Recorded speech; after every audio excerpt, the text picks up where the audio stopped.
101.7. And coming up tonight, Cocoa Board descends heavily on farmers engaging the services of children trafficked to work on cocoa farms, describing the practice as criminal. We don't allow that. It is by the laws of Ghana. It's illegal. It's criminal to do that. We'll tell you how a child could be rented for 800 cedis to work on cocoa farms at Lukrum in the Western North region for a year. So she's saying that 800 right? More of this illegal trade in our latest Hotline documentary, Children in Cocoa Labor. Also in this package, COVID-19 affected his second term. Things are not moving on well. I think there has been a hardship in the economy, and then people are suffering a lot. Day in, day out, price of goods are always increasing. increased cost of living, not our doing. Governing MPP's response to concerns by some Ghanaians as it defends performance of Akufo-Addo administration a year after he was sworn in for a second 4-year term.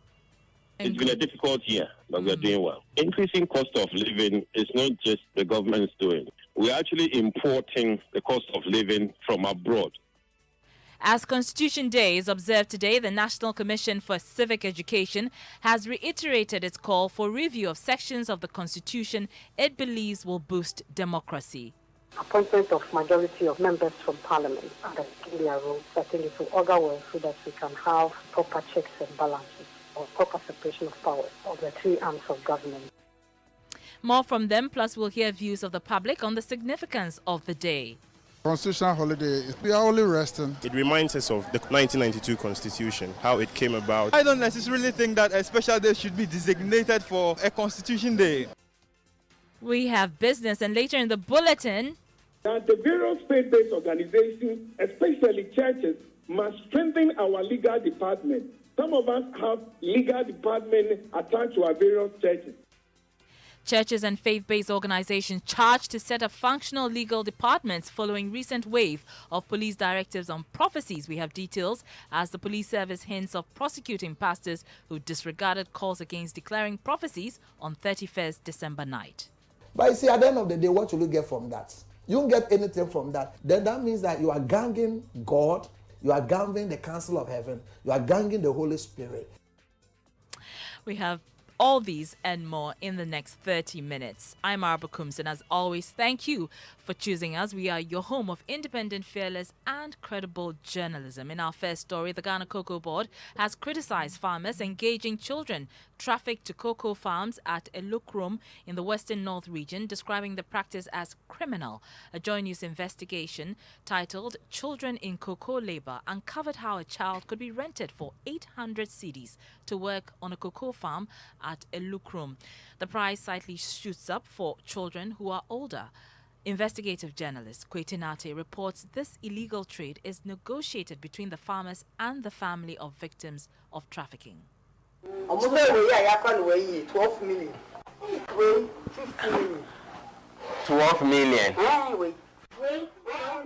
The older ones could cost between 1,500 to 1,600. We pay the money to the parents. We send the money after the time of service has elapsed. The child was given to us at 1,200. But the child's value will go up when we decide to renew the terms of agreement. Wow. So she's saying that 800. right? DC for Bia West Bernard Blaze says his office will investigate these cases of children taxed to work. But before that, we can hear from Deputy Chief Executive Officer of Cocoa Board, Dr. Emmanuel Opoku, who says his outfit will not protect any cocoa farmer found guilty of child labor. So you can see that farmers really know that the use of children for this particular activity is not permissible in cocoa.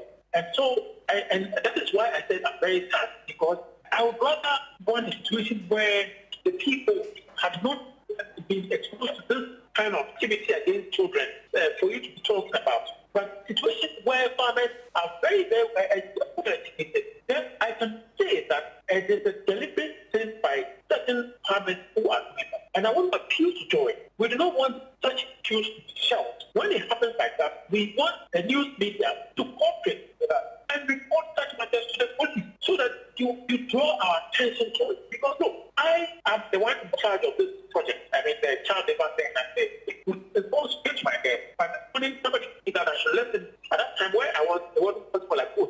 So please, we are appealing to you. I mean, if we need to collaborate and work on these projects, we will do that because look, since 2001, we've done a lot. Sometimes the government, the U.S. government, comes to threaten some of our neighbors and ask that look, if you people we are not doing enough against this, but we are doing it now because we are doing a lot of education. The only thing we don't know is that we don't have the power of arrest. And sometimes some of these things you wouldn't know until the news media pounds on them. So we are open to work with Joy FM because we detect this kind of practice by a few farmers who want to use children to achieve any economic good because look, we don't allow that. It is by the laws of Ghana, it's illegal, it's criminal to do that. Well, DC for BR West, Bernard Blaze, says his office will investigate these cases of children trafficked to work on cocoa farms at Elokrum. It's very unfortunate that such a bad thing, I will name it a bad thing, is happening. It has not really come to my notice. As the word goes, all school children or all children at school-going age are supposed to be in school to get formal education. But if such a thing is happening, it's good. I have been noticed about this. I will pick it up and also make sure I do my best to get all these children back to their classroom. That's DC for BR West, Bernard Blade there. Let's go on the lines and speak to Nelson Podote. He's a cocoa consultant. Many thanks for your time. Now, this issue is not the first we've heard of it. What can you share when it comes to children working on cocoa farms? You know that in the past, government has denied that children actually work on cocoa farms, but you are a consultant on this particular issue. Tell us how prevalent it is, and tell us how prevalent it is. Well, okay, thank you very much. But I think that cocoa farming itself has dealt with migrant labor for many years now. It used to be a annual seasonal influx of laborers coming to seek employment with cocoa farmers. But because of development and in various regions, urbanization and a lot of maybe share farming, etc., have taken attention from cocoa quite a bit. So one would not say that paradigm has left the system. But now, predominantly, the free education has taken many children off that business. But I think the price the farmers receive for the cocoa make them unable to pay the relevant cost for doing the value chain activities of cocoa farming, which are very elaborate and very labor driven. So I want to conclude to say that the kind of payment, the prices they pay for the cocoa does not make it possible for the cocoa farmers to make any impressions, make any gains from farming the cocoa if they don't use a cheaper labor. So I think Cocoa Board have been tackling this issue over 20 years plus. And by now they should have had a regular monitoring and have used the problem, take an advantage of that, and make sure that we get permanent employment out of it, rather than leaving the farmers to their own desires to be using these young men left and right. So if I heard you correctly, you're saying fewer children are being used to work on these cocoa farms because of, initiatives like the free SHS. But, yes, I think so. Very well. But be it as it may, they are still working on these cocoa farms. What would you propose should be done in dealing decisively with this issue so we don't see children working on the farms? Well, it's very difficult to detect. And as the Deputy Chief Executive has said, I know he in particular has worked on this project for untimely, times. Many times he's been working on this and I thought that they should have had some monitoring device to see where, how do farmers farm? What do they use? What aids do they have? What help do they have? But I'm frightened to say that I don't think anything, despite all the efforts, they cannot stop it anyway because it can't be on the farm with the farmer in it at all times. All right, many thanks. That is Nelson Podote. He is a cocoa consultant there. Moving on, anti-corruption campaigner Edem Senanu is raising red flags over the procurement of some Christmas trees for the Ghana Airport Company Limited last year. Joy News has cited a pro forma invoice which was allegedly issued by some vendors to the company in the name of the board chairperson, Paul Adumotre. Co-chair of the Citizens Movement Against Corruption, Edem Senanu stresses there may not be a direct case of conflict of interest on the part of Mr. Adumotre just yet, but he's maintaining the issuance of an invoice in the name of the board chair is a clear case of interference in the running of the company. We'll hear from him shortly. First, though, here are details of a release that Mr. Adumotre put on his Facebook page. He says, here are the facts. The Ghana Airport Company Limited has for many years mounted Christmas inspirations around the terminal area to create a festive atmosphere for passengers and their families coming into the country. Fact, the total expenditure of 2021 is the lowest since 2016. Fact, 2 separate suppliers were invited to submit bids. The bids were discussed and discounts obtained. And those are Jandel Limited and Favors and Arts. Fact, the beautiful Christmas tree standing at Terminal 3 and 3 others altogether cost 34,000 Ghana cedis, which was graciously provided by Jandel Limited at a heavy discount. Fact, the other inspirations were provided by Favors and Arts for a total cost of about 84,000 Ghana cedis, out of which 50,000 cedis was obtained via sponsorship. Fact, all salaries and or bonuses due staff for December have been paid. It is ridiculous for anyone to say that the invoices from these 2 reputable companies were issued in the name of the board chairman. That just means the author of such spurious allegations has insufficient acquaintance with corporate workings. We would like to urge the general public to disregard these unfounded allegations. The Ghana Airport Company Limited has a fully operational corporate affairs department that is able to attend to all public enquiries. And that's a statement on the page of board chairman of the Ghana Airport Company Limited, Paul Adumotre. Well, co-chair of the Citizens Movement Against Corruption, Edem Senanu, says this raises serious issues of meddling. We are saying that constitutional reform, the next step in participatory democracy. So if we want to encourage active participation at the local level, we are looking at revisiting the NCC. It raises questions why the board chair, as I understand his position is, would be receiving an invoice. So that's a red flag, and it would be interesting to find out why that happened and who the bill was processed to. So yes, it's certainly an issue of concern. What specific issues will be raised? Conflict of interest? What abuse of?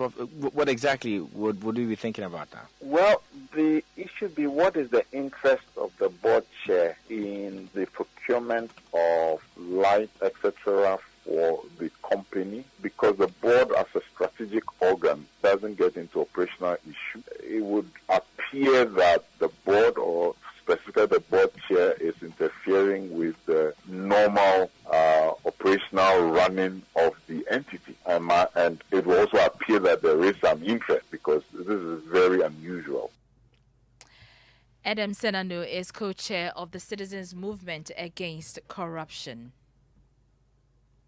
Now, the governing New Patriotic Party says the increased cost of living being experienced by some Ghanaians should not be blamed squarely on the Akufo-Addo administration. It follows complaints of hardship by some Ghanaians 1 year into the president's second term. Listen. It's been a difficult year exiting COVID, but we are gradually restoring economic and social positions we had before. I think the biggest gain over the year has been foreign relations, where we have managed to get the Development Bank going with support, international support, vaccine diplomacy, has been a huge success. Our flagship programs are ongoing, especially roads. The president opened several 1D, 1F factories. Education reform is on track.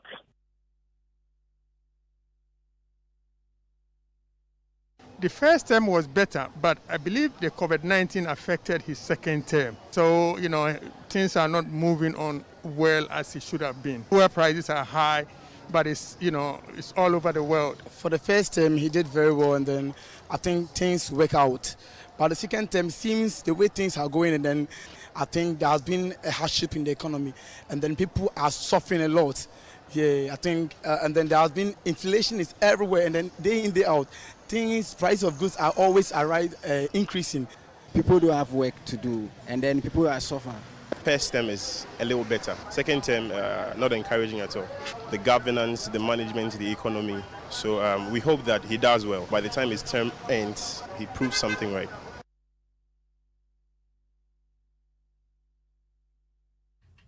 The opposition NDC says government has been insensitive to the plight of Ghanaians. Sami Jainfi is the National Communications Officer of the party. Of hardship, corruption, and wastage. That is how we will describe the first year of the second term. And this had a negative ripple effect on general prices of goods and services. In addition to these new fuel taxes were also astronomical hikes in existing fuel taxes, the bust margin, the fuel market margin, and all the existing fuel levies and margins were increased astronomically by government all in the year 2021. And so these draconian tax measures, which were introduced by the Kufuor-Bawumia government in 2021, coupled with the free fall of the cedi, coupled with persistent fuel increases, and the increase. Yao Boabeng Asamoah is Director of Communications of the MPP. Now, many of you may be home away from work, unlike me, because today is a holiday.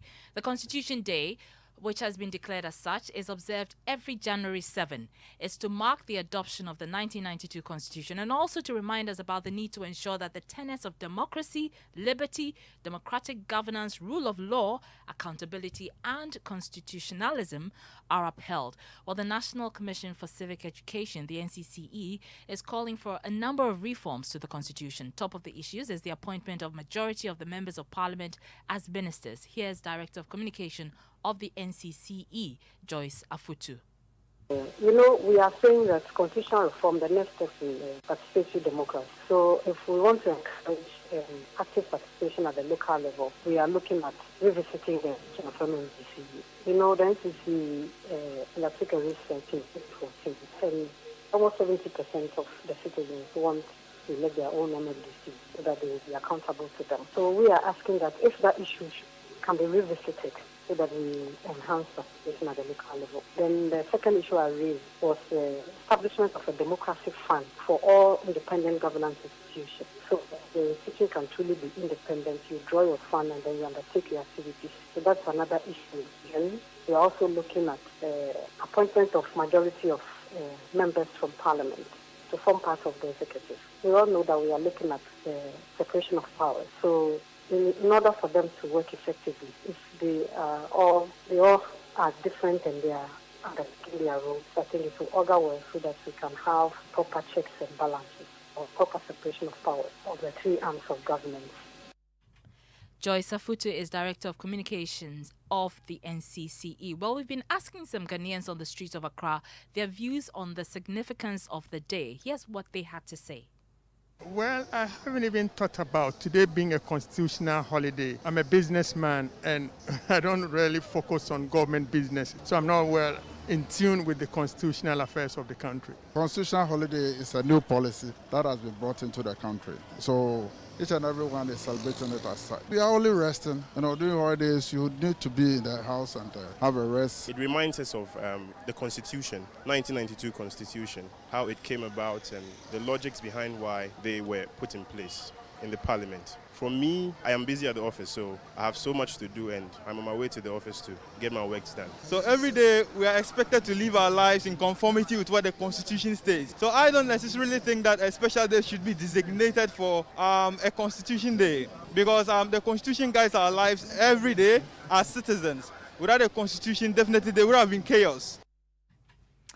And you heard the views of some Ghanaians on the streets of Accra. Meanwhile, Interior Minister Ambrose Derry has rejected the assertion by some that the declaration of the day as a holiday is unnecessary. He insists it's a day rather to reflect, consolidate and improve on the gains made after the country embraced multi-party democracy.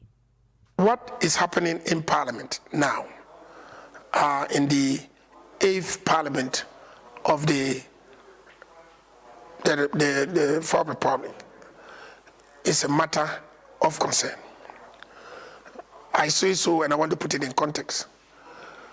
This is the 8th Parliament, and probably when the President decided, and we went to Parliament to declare 7th January Constitutional Day, some people thought it was an idle holiday. It is not an idle holiday. We want people to wake up from complacency, that we think that we have arrived as a multi-party democracy. Yes, within the region we are a shining example, but I believe that the Constitutional Day should give us an opportunity to reflect and improve and consolidate. And one aspect of our democratic attitude that we must develop and build on is tolerance of different views. And that's what we need to build on. Interior Minister Ambrose Derry there. Time for our Drive Safe campaign. Safe driving saves lives. Drive safe. The Police, Motor Traffic and Transport Department says it will increase monitoring on the country's roads to avert further deaths. It comes as its latest official data show nearly 3,000 people lost their lives to road crashes in 2021 alone.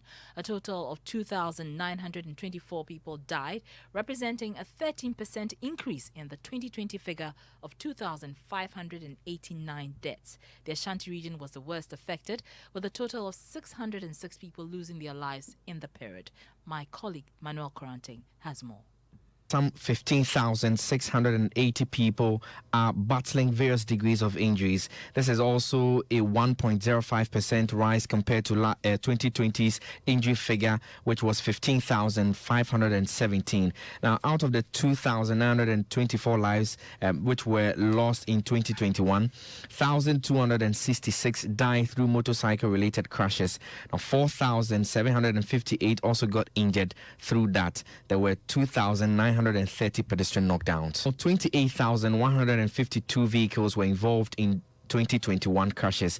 This is 11.93% jump compared to 2020. Now, there's a regional breakdown with the Ashanti region being the worst hit, with 606 people being killed there and 3,890 getting injured. The Eastern region followed with 471 deaths and 2,598 injuries. In the Greater Accra region, 442 people were killed and 2,611 people suffered various degrees of injuries. Now, the least recorded mortality region was the Northeast region, with only 18 people dying and 57 people getting injured. The OT region followed with 20 deaths and 19 injuries. Manuel Coranting with details of the latest crashes for 2021. We can now listen to Director of Public Affairs of the Ghana Police Service, Superintendent Alex Obeng, who says police has increased monitoring on roads to help check the menace. I think with the capacity we have with the surveillance sensors, we are able to monitor it day and night.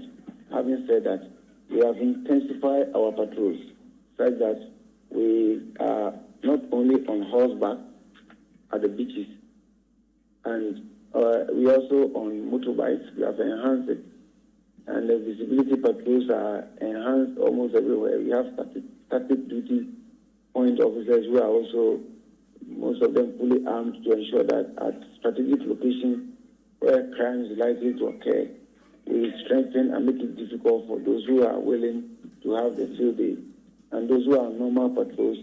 And our call-out lines 191, 112, 18555 is also vibrant and police alert on the bridge to ensure that calls that comes we respond to it. Urban policing is almost everywhere, and that's why we back it up with consistent. You heard Director of Public Affairs of the Ghana Police Service, Superintendent Alex Obeng. And staying on roads, Minister for Roads and Highways, Kwesi Amoako-Attah, says all structures standing in the way of major road projects across the country will be demolished to make way for government's massive road dualization drive. While touring some road projects in the Tamale metropolis, the minister stressed that no single individual will be allowed to stand in the way of national interest. The Accra-Kumasi dualization is going on in earnest, and so many sessions will be started any moment from now. As I drive between Accra and Kumasi, so many private individual projects and developments are coming up. I won't even advise. I am warning every potential developer that make that mistake and start your construction. We will get to you soon. And when we get to you, even if it's a 10-story building, it will be demolished. Every Ghanaian should know that. Because no Ghanaian is bigger than this country. And if we get to you, whoever you are, whatever money you think you have, you are joking, okay? Everybody should be careful. Roads and Highways Minister Kwesi Amoako-Attah there. It's time for business, and Daryl Kwao joins me in the studio. You're looking smashing on a holiday. My butterfly shirt. Your butterfly shirt, yes. Today's Constitution Day. What do you know about the Constitution, Daryl? It guarantees my rights. To what? To do the news right now. Okay. All right. It guarantees you freedom of expression. Right. Yeah. Which is the job that we're in. Yeah. Exactly. Yeah. So what's in business? Well, coming up, General Agricultural Workers Union calls for stakeholder discussions to review country's agric production system, particularly the planting for food and jobs policy. And Association of Oil Marketing Companies dismisses assertions that some of its members have been selling adulterated fuel. The business news on NewsNight is brought to you by MTN Business. Welcome to the new world of business. Kingdom Books and Stationery, your number one stop shop for all office essentials, and Alliance Life. Now, the General Agricultural Workers Union is calling for stakeholder discussions to review the country's agric production system, particularly the planting for food and jobs policy. GAU says all is not rosy with the agric sector despite its appreciable growth rate in the third quarter of last year. Its General Secretary, Edward Karowe, tells Joy Business a review of agric production system will enable the country provide long-term solutions for the sector. I would call on government to allow us to sit down together. We should have a stakeholder discussion on this, to review our agricultural production system, particularly the planting for food and jobs. It needs to be evaluated, it needs to be audited, it needs to be acted so that we know the weaknesses and the magnitude of those weaknesses and what forms of solutions that we can provide for both short-term and long-term. If we do this, then we will spare ourselves as a nation, as a people, against future, challenges that are avoidable. That was Edward Karowe, General Secretary of the General Agricultural Workers Union. The Association of Oil Marketing Companies has dismissed concerns that some of its members have been selling adulterated fuel. Rather, it is blaming some third parties or those franchising the OMCs for selling mixed fuel to consumers. Chief Executive Kweku Adjumandia tells Joy Business the OMCs are now adopting technology to check pump stations selling tainted fuel. If you remember, we were the first people to have come out who started crying about illegal fuel in the country, even in 2019, and we issued out a press statement on that one. And we are asking the gatekeepers, national security regulators, to make sure that these ones do not enter. For us as OMCs, there's little we can do. So now what is happening is that we're resorting to technology, for instance, which we call automatic tank gauging, which will help us to be able to get out the third-party people. It's a third party which is killing. When the third party comes in, they sell the product to unsuspecting consumers. You don't pay taxes on it. Government lose revenue. The OMC also lose branding. Then it becomes a problem. You had Kwekwaji Mandua, who is CEO of the Association of Oil Marketing Companies. That's it for business. You know the Constitution guarantees religious freedoms. Exactly. I don't know if it's good lead for your next story, but it's about religion. Certainly. And churches and other faith-based organizations in Ghana have been charged to set up functional legal departments to provide technical support in their dealings with the public. This follows the recent directives on prophecies issued by the Ghana Police. Ahead of the 31st December crossover services, the police had cautioned pastors against making such declarations, explaining it had the tendency to cause fear and panic amongst members of the public. But the police say they have received multiple footages of some pastors declaring prophecies in breach of the directive. Here are excerpts of their statement.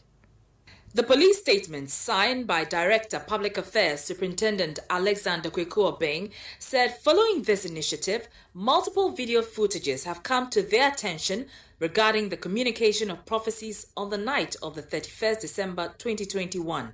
Police have begun analyzing these videos to ascertain whether any of them is in breach of the laws of the country, and anyone found culpable will be put before the court.